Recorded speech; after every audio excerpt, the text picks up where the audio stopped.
हाय, मैं हूं Manish Sharma. Crime petrol के और एपिसोड्स के लिए लिव क्राइम को सब्सक्राइब करें और बेल आइकन दबाएं। नमस्कार, आदाब। क्राइम पेट्रोल सतर्क के आज के इस एपिसोड में मैं अनूप सोनी आप सबका स्वागत करता हूं। अपराध अक्सर असंतोष से उपजता है और हर अपराध के पीछे कोई ना कोई वजह होती है, फिर चाहे वो सही हो या गलत। लेकिन ये केस कुछ अलग था। जो दिखाई दे रहा था वो सिर्फ छलावा था। विश्वास, रिश्तों और इंसानियत के लिए प्रवेश मानो वर्जित था।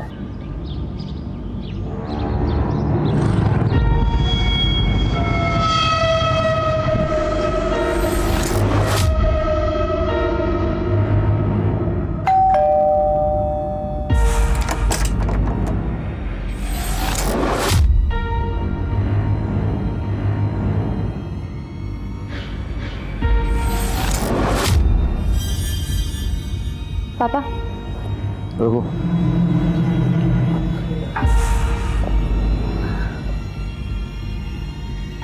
पानी। क्या बात है? आज बिना बोले सारे काम हो रहे हैं। कुछ चाहिए क्या तुम दोनों को? वो प्रियंका को कॉलेज टूर के लिए जाना था। इसके सारे फ्रेंड्स भी। तो जय, ये काम तुम भी कर सकती हो, मेरा सिर क्यों खा रही हो? वो नेट बैंकिंग का पासवर्ड मैं भूल गई तो अकाउंट ब्लॉक हो गया है। लो, दे दो। तुम भी ना।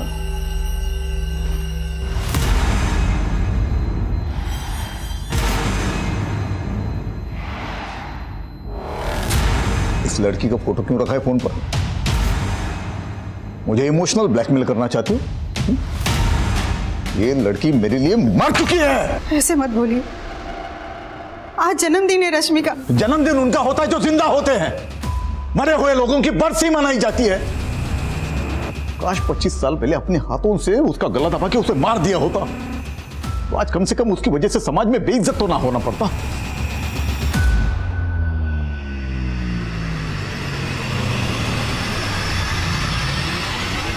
Happy birthday to you.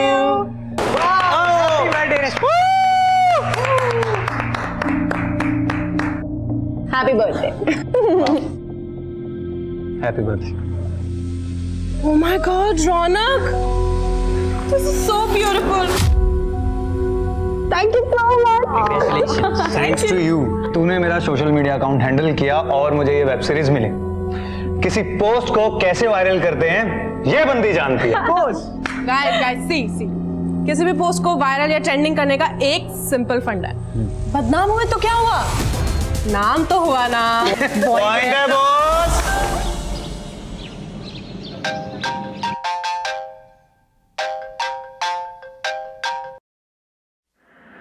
Hello रश्मि, ये तूने क्या किया? रौनक, एक मिनट। क्या हुआ है पहले ये बता। देख, मेरे सामने नाटक मत कर। मेरी इमेज की तो तूने लगा दी है और मेरे घर पर जो तमाशा चल रहा है वो अलग। अगर मेरा करियर डूब गया ना, मैं तुझे जिंदा नहीं छोड़ूंगा। रौनक, पहले बदतमीजी से बात करना बंद करो और आराम से बताओ हुआ क्या है। अभी के अभी मेरा सोशल मीडिया चेक कर जाकर पता चल जाएगा कि कल तूने क्या पोस्ट किया है।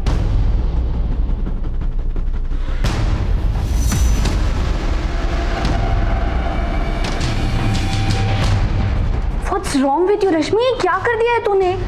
यार पता नहीं कैसे हो गया ये, मुझे समझ नहीं आ रहा। मैं नशे में थी तो पता नहीं कैसी गलती हो गई यार। गलती? बहुत बड़ा कांड कर दिया है तूने।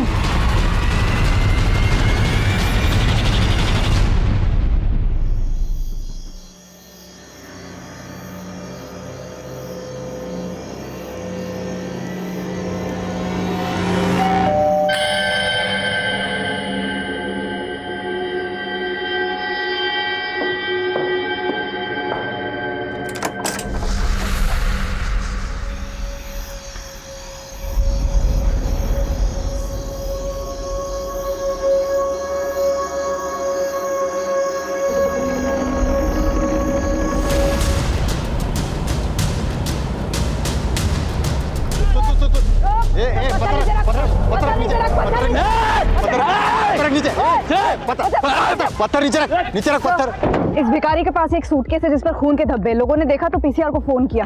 अब ये किसी को पास नहीं फटकने दे रहा सूटकेस के साथ।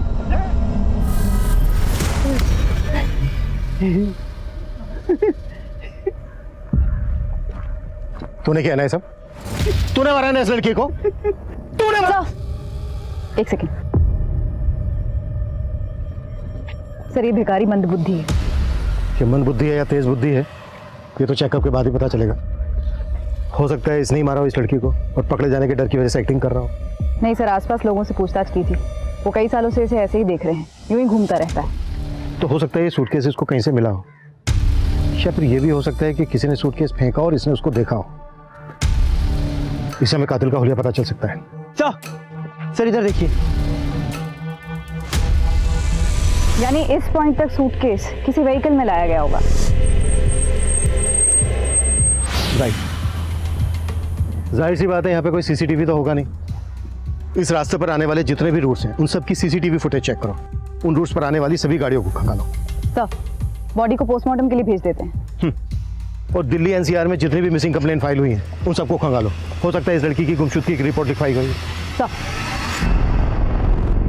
नेट बंद होगा उसका, मिस्ड कॉल देखेगी तो खुद ही कॉल करेगी।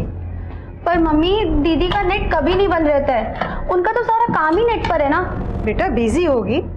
और एक काम कर, तू जाके खाना गर्म कर, तेरे पापा आते ही होंगे, उनको पता चल जाएगा तो तू समझ रही ना बेटा। क्या तो क्या मम्मी, क्या कर लेंगे वो? दीदी ना एकदम सही बोलती है, हम सब पापा के हाथ की कठपुतलियां हैं। क्या वो कभी हमारे बारे में सोचते हैं कि उनकी बेटियों की, उनकी बीवी की भी कोई अपनी विशेष हो सकती है, लाइफ हो सकती है? लेकिन नहीं, वो हमारे बारे में बिल्कुल नहीं सोचते। मैं क्या कुछ गलत बोल रही हूँ मम्मी?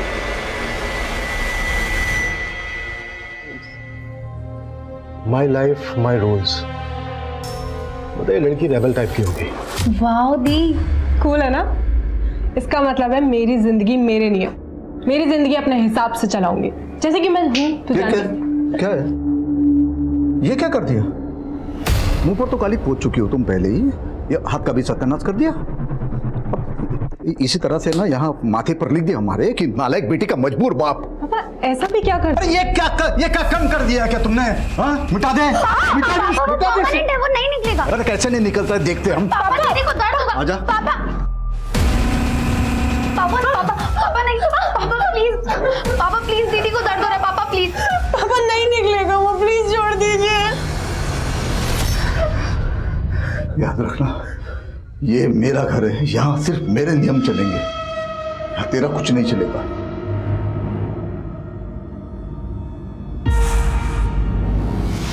विक्टिम के बारे में और कोई इन्फॉर्मेशन मिली? सर, दिल्ली एनसीआर की सारी मिसिंग कंप्लेंट्स चेक की, लेकिन उनमें से एक का भी विक्टिम से हुलिया मिलता नहीं। प्रतिभा, एक काम करो, लड़की के हाथ पे जो टैटू बनाया है माई लाइफ माई रूल्स, ये टैटू सभी टैटू आर्टिस्ट को दिखाओ। हो सकता है जिस आर्टिस्ट ने टैटू बनाया होगा उसके जरिए इस लड़की की पहचान पता की जा सके।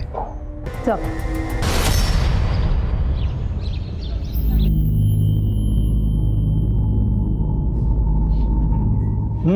सब्जी देना। अरे देना।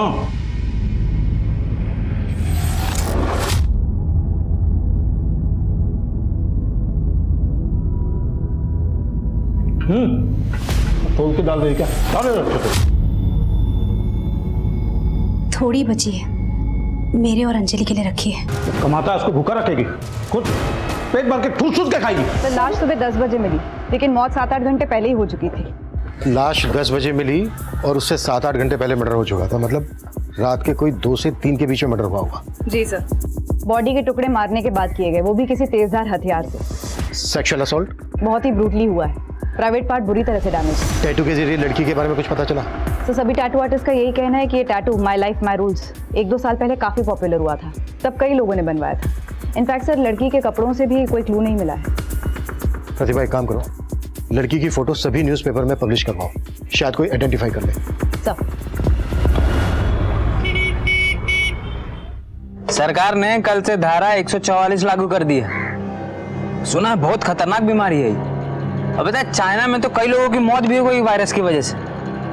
अब पता नहीं क्या क्या दिन दिखाएगा ये कोरोना।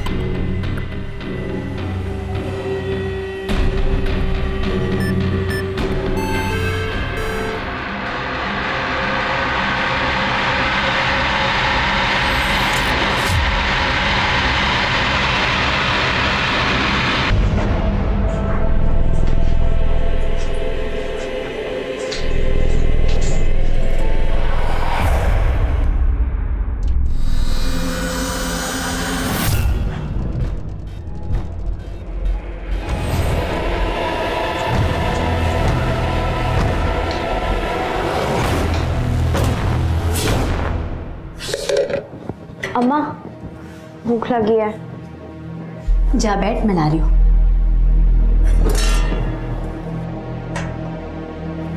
माँ हाँ, सब्जी नहीं बनी? तेरे बाबा के लिए रखी है बेटा। तू जानती है ना, अगर उन्हें कम पड़ा तो हम दोनों को खा जाएंगे। पता नहीं कब पीछा छूटेगा उस आदमी से। ऐसा नहीं बोलते बेटा, जैसे भी हैं तेरे बाबा हैं, और हमें जो भी मिल रहा है ना उन्हीं की वजह से मिल रहा है, समझी? इंदु भाभी, गणेश भैया का एक्सीडेंट हो गया, जल्दी चलिए।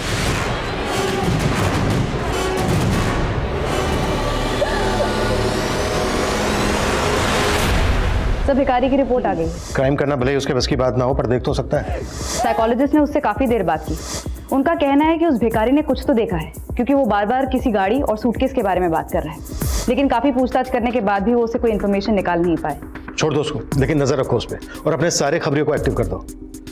जब तक इस लड़की की हमें पहचान नहीं पता चल जाती, तब तक ये केस आगे नहीं बढ़ पाएगा। ये गंगा जमुना बहाना बंद कर, समझी? एकदम आवाज नहीं आनी चाहिए।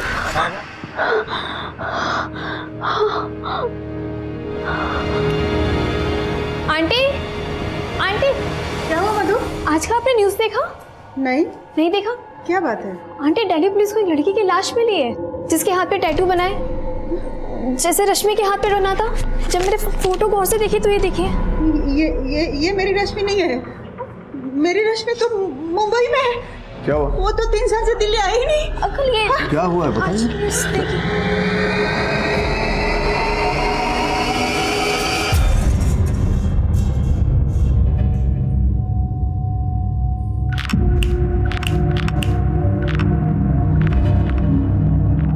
बेटा डरो मत, वो लड़के तुम्हें नहीं छेड़ेंगे अब। अच्छा बताओ, भूख लगी है? एक चाय और एक बिस्किट देना बच्ची को।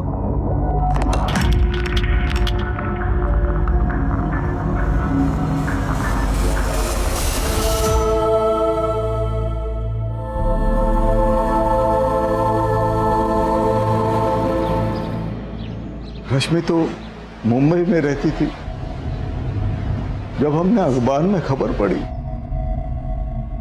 माधव जी, आप हमें रश्मि का मोबाइल नंबर दे दीजिए। मोबाइल? सर, वो रश्मि दीदी का फोन चोरी हो गया था, तब से उन्होंने नया नंबर नहीं लिया। ठीक है, आप हमें रश्मि का पुराना मोबाइल नंबर और मुंबई का एड्रेस दे दीजिए। आप लोगों की आखिरी बार कब बात हुई थी रश्मि के साथ? 6 दिन पहले ही बात हुई थी, इंटरनेट पर। मुंबई में ही हो प्रियंका, और कहाँ जाऊंगी? रश्मि दीदी 3 साल हो गए, अब तो घर आ जाओ। देख, मैं उस जेल में वापस नहीं आ सकती, वरना जेलर साहब और पापा मेरी जान ले लेंगे। हम इंटरनेट के थ्रू ही बात किया करते थे। रश्मि कौन सी कंपनी में काम करती थी? कंपनी का तो नहीं पता, लेकिन किसी टैलेंट मैनेजमेंट कंपनी के साथ वो काम करती थी। रश्मि अगर मुंबई में रहती थी तो उसकी लाश यहाँ दिल्ली कैसे पहुंची होगी? मुंबई पुलिस से कांटेक्ट करो और रश्मि की सारी इंफॉर्मेशन निकालो। एक तरफ रश्मि के कातिल की तलाश पुलिस को मुंबई ले गई थी, तो दूसरी तरफ दिल्ली से सटे गाजियाबाद में भी एक बहुत ही बड़ी घटना घटी। सर, ये कुमार जायसवाल का घर है। सर, बड़े दबंग आदमी थे, अपने वार्ड के पार्षद भी रह चुके हैं। लाश से बदबू भी बहुत आ रही है, लेकिन ये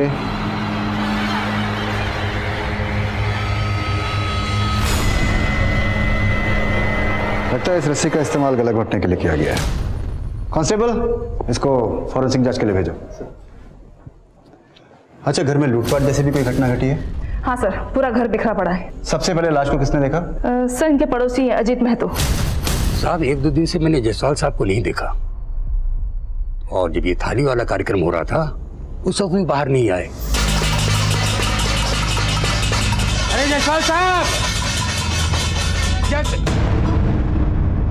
जायसवाल साहब, अरे बाहर निकलो। और कौन कौन है इनके परिवार में? जायसवाल जी का बड़ा बेटा जो है वो तो यूएसए में रहता है, और बेटी महिमा जो है वो मुंबई में। यहाँ पर इनके साथ इनका नाती आरव रहता है बस। और आरव अब कहाँ है? आरव को तो मैंने कई दिनों से नहीं देखा। लास्ट टाइम जब मैं उसको देखा था तो अपने ही घर में चोरी करता है। अपने ही घर में चोरी करता है। जी, क्यों मार रहे हैं आरव? अरे नशे ही हो गया एक नंबर का, अपने ही घर में चोरी करता है। साहब, आरव को तो नशे की लत पड़ गई थी, और इसके लिए उसने घर में कई बार चोरी भी किया है। मुझे तो ऐसा लगता है साहब के पैसे के लिए ही उसने। सब पूरा घर छान लिया, सारी कीमती चीजें चोरी हो चुकी है। सर जायसवाल साहब के पास एक गन थी। गन? जी सर पूरा घर देख लिया, कोई गन नहीं मिली। सर रश्मि की बहन प्रियंका ने हमें जो उसका मुंबई का एड्रेस दिया था वो फेक है सर। रश्मि की फैमिली कहती है कि रश्मि मुंबई में रहती थी, वो दिल्ली कभी वापस लौटी नहीं। अब या तो रश्मि ने अपनी फैमिली से झूठ बोला या फिर रश्मि की फैमिली हमसे झूठ बोल रही है।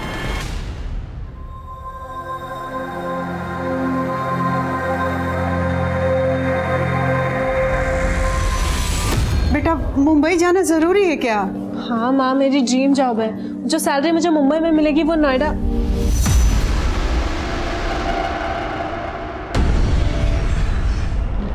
ये सब्जी लाइए, ये रख दो। अगर मेरी मर्जी के खिलाफ इस दहलीज के बाहर किसी ने कदम भी रखा तो दोबारा वापस नहीं आ पाएगा। ठीक है पापा, नहीं आऊंगी वापस, आई प्रॉमिस। तो जाओ और वापस मत आना, और आ गई ना गलती से तो गलत आवा के यहीं पे खत्म कर दूंगा तुम्हें, तो काट काट के फेंक दूंगा तुमको।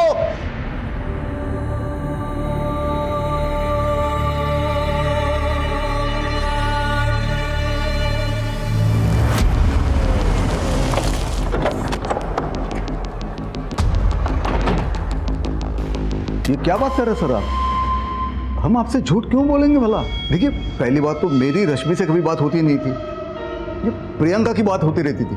तो प्रियंका तो बता देना उनको। रश्मि जब मुंबई से तुझे फोन करती थी और जब मुंबई में रहती थी कहाँ कहाँ घूमने जाती थी सब बताती थी ना तुझे, तो बता देना इनको। सर रश्मि दीदी मुंबई में ही रहती थी, मलाड में। वो दिल्ली में रहती थी, उन्होंने कभी मुझे ऐसा बताया नहीं। और वो मुझसे क्यों झूठ बोलेंगी सर? प्रियंका, अगर कोई ऐसी बात है जो तुम अपने माँ बाप के सामने हमसे नहीं बताना चाहती तो एक मिनट माधव जी, एक मिनट, तो तुम हमसे अलग से भी बता सकती हो। नहीं सर, ऐसी कोई बात नहीं है। रश्मि के दोस्तों से मिलते हैं, हो सकता है जो बात हमें रश्मि की फैमिली नहीं बता रही उसका दोस्त बता। सर कुमार जायसवाल का नाती आरव, उसका अभी तक कुछ पता नहीं चला है। लेकिन सर एक काम की खबर हाथ लगी है। एक ड्रग पेडलर अंकुर है, उसके साथ इस आरव का उठना बैठना था। ठीक है, ये माना कि अंकुर आरव को ड्रग सप्लाई करता था, लेकिन इससे कहीं साबित नहीं होता कि उसका मर्डर से कोई लेना देना हो सकता है सर, क्योंकि अंकुर ने आरव को ड्रग्स दिए थे बेचने के लिए, लेकिन ये नशे का आदी आरव, उसने सारे ड्रग्स खुद ही उड़ा दिए। तब तो ये अंकुर आरव के पीछे हाथ धो करके पड़ गया होगा अपने नुकसान की भरपाई करने के लिए। जी सर, घटना के 3 दिन पहले आरव गया था अंकुर को पैसे देने के लिए, लेकिन कुमार जायसवाल ने इन दोनों को देख लिया था। अपने खबरियों से कहो इस अंकुर की कुंडली खंगाले। सर रश्मि के फादर माधव अंकल बहुत कंजर्वेटिव और गुस्सैल आदमी है। ऊपर से वो रश्मि से तो बहुत ज़्यादा ही चिढ़ते थे। एक बार तो अच्छा सुनना, हाँ। वो फाइल प्लीज आज मुझे कंप्लीट करके दे दे। हाँ, और मेरी फाइल रहेगी, वो भी ईमेल करना। मैं लेट हो रहा हूँ, जो निकलना है। अच्छा, और कल तुम्हें कब करना बता देना मेरे को, ठीक है? चलो हाँ ठीक है। पापा वो बीच रास्ते में और लड़कों के साथ लिपटने चिपकने के लिए तुमको आदत दी चाहिए थी। पापा ये दोस्त है मेरे। दोस्ती का मतलब बताया मैं। चल घर चल, चल घर चल, बताते हैं तुमको। और फिर घर ले जाने के बाद भी उसकी बहुत पिटाई की। उसके बाद से तो रश्मि ने शहर भी छोड़ दिया, फिर मेरा भी कोई कांटेक्ट नहीं रहा उससे। क्या रश्मि वाकई किसी के साथ रिलेशनशिप में थी? I am not very sure sir, लेकिन ऑफिस से कई बार वो हाफ डे लेकर निकल जाया करती थी, तो मुझे भी ऐसा लगा कि शायद she is seeing someone, but उसने मुझे ऐसा कभी बताया नहीं। क्या रश्मि के फादर माधव का रश्मि की हत्या में हाथ हो सकता है? I am not sure sir, पर मैं रश्मि को उसके कॉलेज के टाइम से जानती हूँ। कॉलेज में वो किसी भी लड़के से बात नहीं करती थी, अपने पापा के डर की वजह से। उसके पापा ने अपनी दोनों बेटियों को धमका के रखा था कि किसी भी लड़के से बात की तो वो जान से मार देंगे। ये क्या बोल रहे सर आप? अगर मुझे रश्मि को मारना ही होता तो 3 साल पहले ही मारता मैं, जब मेरी मर्जी के खिलाफ उसने हमारे घर के दहलीज के बाहर कदम रखा था मुंबई जाने के लिए। देखिए सर, मैं बाप हूं उसका, और एक बाप का कर्तव्य होता है बच्चों को डिसिप्लिन सिखाना, जो कि मैंने मेरा कर्तव्य किया है। मैं बोल रहा हूं ना कि रश्मि के साथ ये जिस किसी ने भी किया ना, उसे कड़ी से कड़ी सजा मिलनी चाहिए। तो मिलकर रहेगी, तो चाहे वो कोई भी हो, आप ही क्यों ना हो। अगर आपको यह लगता है कि यह सब मैंने किया है तो आप साबित करके दिखाइए। अब मैं चलूं?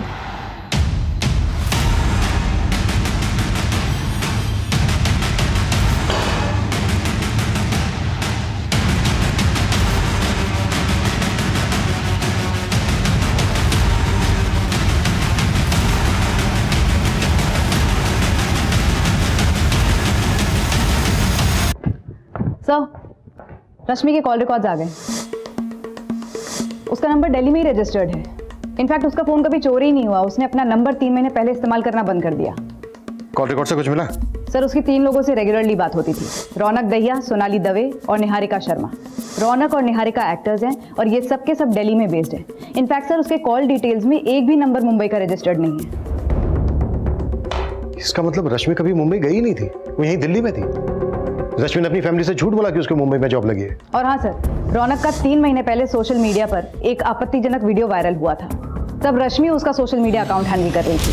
हे नेटिजन्स, आज मेरा बर्थडे है। सी, हैप्पी बर्थडे रश्मि। और आज मेरे बर्थडे पे मैं आप सबके साथ ना बहुत सारी बातें शेयर करना चाहती हूँ। मैं पिछले 3 साल से इंडिपेंडेंट हूँ और मेरा करियर भी एकदम मस्त जा रहा है।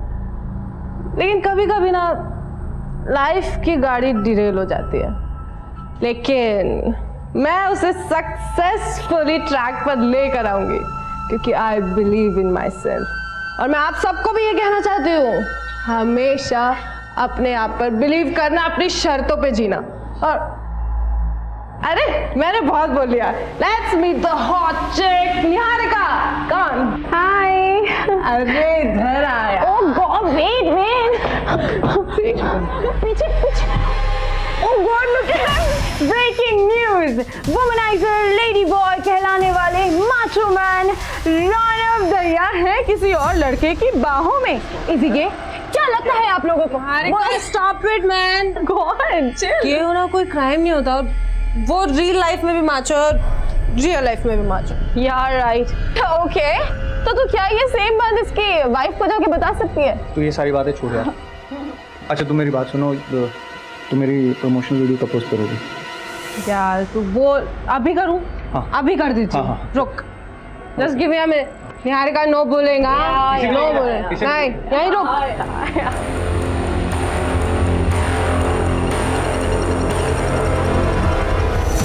अगर मेरा करियर डूब गया ना, मैं तुझे जिंदा नहीं छोड़ूंगा। रौनक, पहले बदतमीजी से बात करना बंद करो और आराम से बताओ हुआ क्या है। अभी के अभी मेरा सोशल मीडिया चेक कर जाकर, पता चल जाएगा कि कल तूने क्या पोस्ट किया। पीछे देख, पीछे देख। रश्मि 3 महीने से अपना मोबाइल फोन यूज नहीं कर रही थी, इंटरनेट कॉलिंग पे बात कर रही थी। रौनक से मिलो। मैडम मैं दिल्ली में रहता हूँ और मैं उससे यहीं मिला था। रश्मि से आखिरी बार कब मिले थे तुम? मैं रश्मि से आखिरी बार उसके बर्थडे पार्टी पे मिला। उस रात को मैं कैसे भूल सकता हूँ? उस रात की एक वीडियो ने मेरा पूरा करियर बर्बाद कर दिया। मेरी वाइफ मुझे छोड़कर चली गई। मुझे तो लगता है कि उसे उसके किए की सजा मिल गई। बहुत बड़ा ब्लंडर कर दिया था रश्मि ने सर, इसलिए उसे कुछ दिनों के लिए अंडरग्राउंड होने को बोला था मैंने। और तकरीबन 3 महीने पहले उसने अपना फ़ोन इस्तेमाल करना छोड़ दिया था और अपना नंबर फिर उसने दोबारा कभी यूज़ नहीं किया। रश्मि यहाँ दिल्ली में कहाँ रहती थी? यही साउथ दिल्ली में रहती थी। रश्मि यहाँ जो साउथ दिल्ली में रहती थी वो एड्रेस देंगे आप हमें? या श्योर।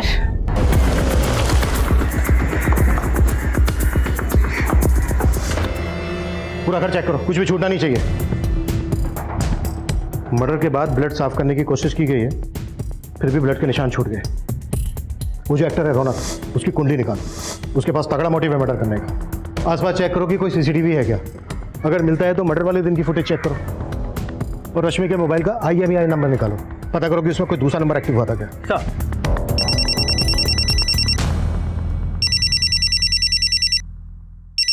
हेलो,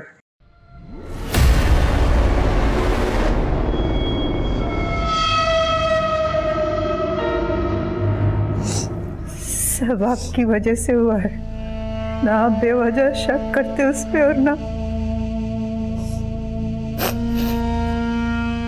3 साल से हमारी बच्ची इसी शहर में रह रही थी, लेकिन एक बार हमसे मिलने तक नहीं आई। इसी बात को तुम समझ नहीं रही हो जया? 3 साल से इसी शहर में थी ना, फिर भी उसने तुमसे झूठ बोला।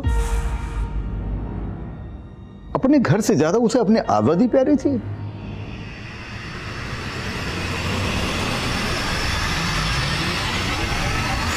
राजू बेटा, तुम अपना और अपनी बहन पिंकी का ख्याल रखना।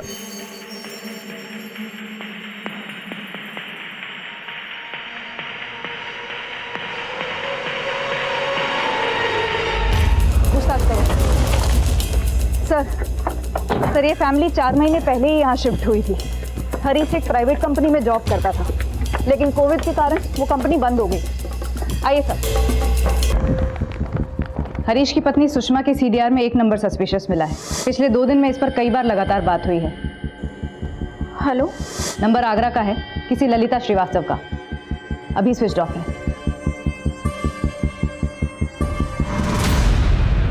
सर 5 साल पहले ललिता ने खुदकुशी की थी। इन्वेस्टिगेशन में कुछ सस्पिशियस तो नहीं मिला, बस इतना पता चला कि खुदकुशी करने से पहले ललिता बैंक गई थी। बैंक के एक एम्प्लॉय ने उसको ठगा था। ठीक है, आप चिंता मत कीजिए, आपका काम हो जाएगा और 2 दिन के अंदर अंदर आपका पैसा आपके अकाउंट में आ जाएगा।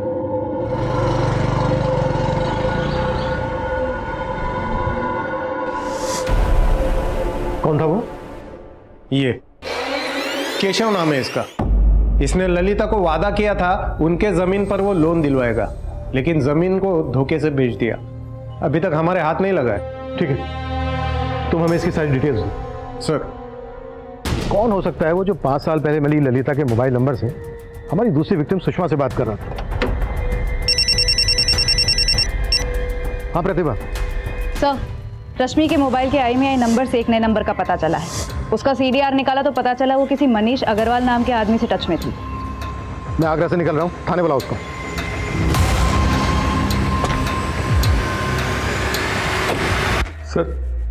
सर रश्मि और मैंने शादी कर ली थी सर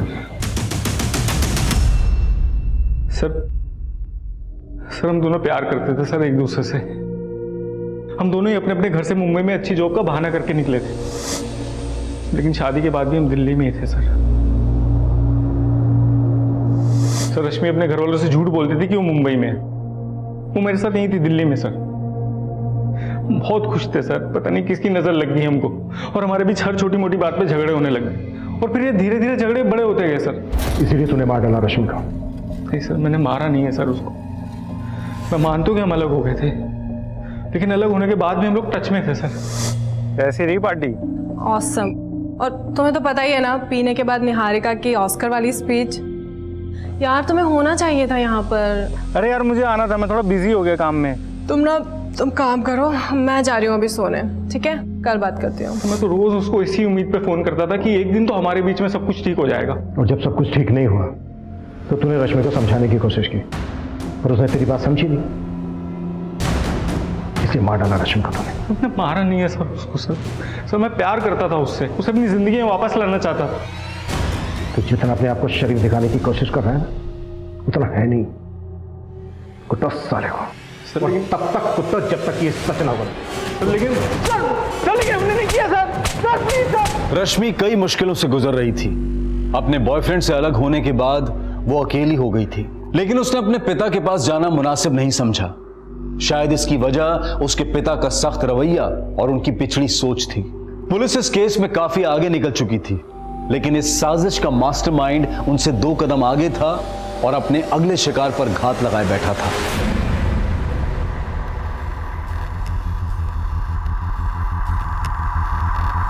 अंजलि बेटा, कितनी देर कर दी?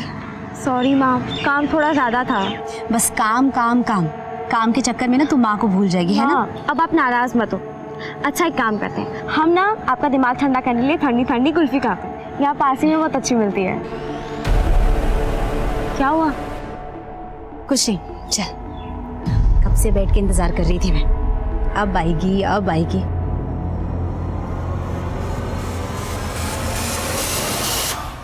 सर पिछले हफ्ते गाजियाबाद में एक सीनियर सिटीजन का मर्डर हुआ। नाम कुमार जायसवाल। मोडस ऑपरेंडी लगभग हरीश शाही के फैमिली के मर्डर्स जैसी। रस्सी से गला घोटकर हत्या, घर में लूटपाट एंड नो फिंगरप्रिंट्स। और हाँ सर, गाजियाबाद पुलिस को क्राइम सीन से नायलॉन की रस्सी मिली। कोई अरेस्ट हुआ था उस केस में? 2 लोग सस्पेक्ट हैं। विक्टिम का नाती आरव जो कि ड्रग एडिक्ट है और उसका ड्रग डीलर अंकुर, ये दोनों लोग फरार हैं। सब पूछताछ में पता चला है पिछले 2-3 हफ्तों में गाजियाबाद और गुड़गांव में इस तरह की घटनाएं होती रही हैं। मतलब रस्सी से गला घोंटकर हत्या और क्राइम सीन से कोई फिंगरप्रिंट नहीं। वो हरीश शाही केस की फाइल देना।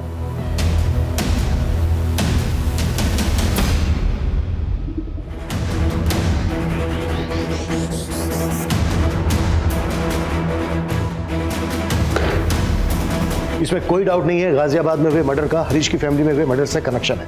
ऐसी चीजें खंगालो जो इन मर्डर्स में कॉमन है।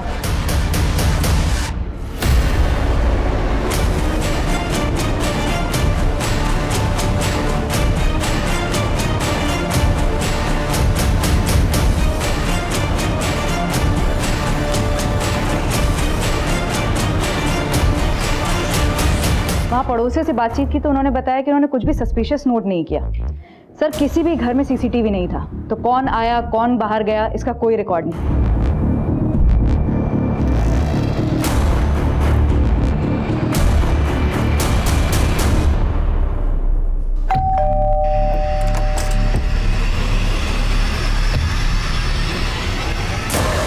ये देखो, दोनों ही केसेस में ब्लड टेस्ट करवाए गए हैं, वो भी एक ऐसी कंपनी से जो ब्लड सैंपल घर पर लेने आता है।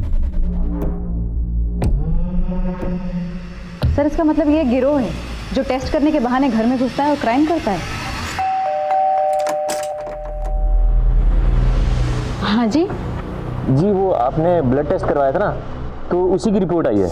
रिपोर्ट कब तक आ जाएगी जी? मुझे तो बहुत डर लग रहा है, कहीं मुझे कोरोना ना हो गया हो। माफ करना, आप कोरोना पॉजिटिव हैं। पॉजिटिव? जी हाँ, बट आप चिंता मत कीजिए, ये हमारी टीम है जो आपके घर को सैनिटाइज कर देगी। आओ आ जाओ।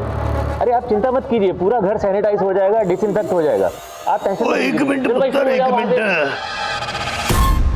पहले मैंने बहू की रिपोर्ट तो देखने दे। अबे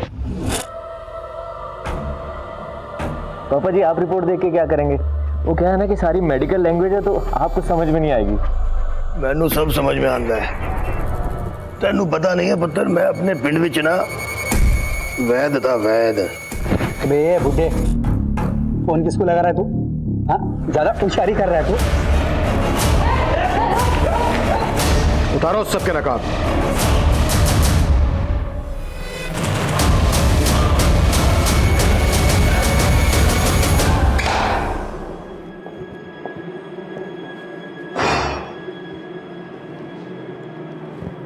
ललिता श्रीवास्तव तुम लोगों की पहली शिकार थी ना, जिसको लूटा तुम लोगों ने, जमीन हड़प ली उसकी। वो थी इतनी बेवकूफ कि उसको उल्लू बनाना बहुत आसान था सर। जब मैंने उसकी जमीन बेची तो आई थी मेरे पास रोती हुई। हाँ बोलिए, क्यों बुलाया मुझे यहाँ? प्लीज मेरे साथ ऐसा मत करो, वो जमीन मेरे लिए बहुत जरूरी है। देखिए, पेपर तो आप ही ने दिए थे ना मुझे। मैंने तो लोन के लिए दिया था। मैं कुछ नहीं कर सकता। अरे देखो, मैं मर जाऊंगी। आपको जो करना है आप कीजिए, मैं कुछ नहीं कर सकता। सीधे बोलो, किस किस का क्या क्या रोल था? सर बशीर एक कंपनी में काम करता था जो लोगों के। फिर अंजलि हर जगह जाके रेकी करती थी। हाँ सर, बहुत ही बेकार हालत में मिली थी सर मुझे, एकदम भूखी प्यासी। मेरे बाप से भी बढ़कर है वो, हमेशा अपनी बेटी की तरह ख्याल रखा। तब से मैं श्याम के साथ ही काम करती हूँ। जब हम लोग घर मार्क कर लेते थे तो उसके बाद अंजलि उस घर में जाकर ये देखती थी कि इस घर में कौन कितने बजे आता है, कितने बजे जाता है, कितने लोग रहते हैं, वो हमें पूरी रिपोर्ट देती थी। और सर नीलेश इस बात का ध्यान रखता था कि गाड़ी को कहाँ रोकना है, कहाँ से निकलना, ताकि हम लूट करके फटाफट उस रास्ते से निकल जाए। और सर फिर हम पूरी तैयारी के साथ लोगों के घरों में जाते थे। रश्मि को भी तुम ही लोगों ने मारा ना? जी, सब पता कर लिया है हमने। मेरे पास भी रश्मि के केस में एक लीड है। रश्मि ने अपने मर्डर से 1 दिन पहले, और ये बोलो रश्मि के साथ अलग क्यों? रश्मि का मर्डर हमारे प्लान में शामिल नहीं था। ये तो सब इसकी वजह से हुआ सर। हम लोग एक्चुअली 18 तारीख को उसका घर लूटने वाले थे, लेकिन ये सब भी पहुंच गया उसके घर में। जब वो अंजलि के साथ रेकी पर गया था तब दिखी थी पहली बार रश्मि। उसको देखते ही मेरा बत्ती जल गया था। उसकी बॉडी को काटा क्यों? अब वो बैग के अंदर बॉडी आ नहीं रही थी। तो कितने लोगों को लूटा तुम लोगों ने? सर यही कोई 500-550 लोगों को ठगा होगा। इनकी चीखें 1 किलोमीटर दूर तक सुनाई देनी चाहिए पुलिस स्टेशन के। ये लो कुत्ता सालों को।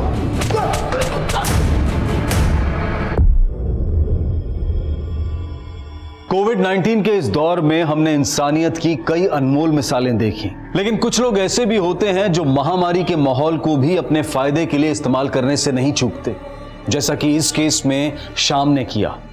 लालच से भरा दिल और साजिश से भरा दिमाग सिर्फ गलत रास्ते पर ही चलाता है, लेकिन खुद को शातिर समझने वाले ये सो कॉल्ड मास्टरमाइंड ये भूल जाते हैं कि जुर्म के रास्ते की आखिरी मंजिल जेल की चारदीवारी होती है, क्योंकि क्राइम नेवर पेस। अब मैं अनूप सोनी आपसे विदा लेता हूं, फिर मुलाकात होगी क्राइम पेट्रोल सतर्क में एक और नए केस के साथ।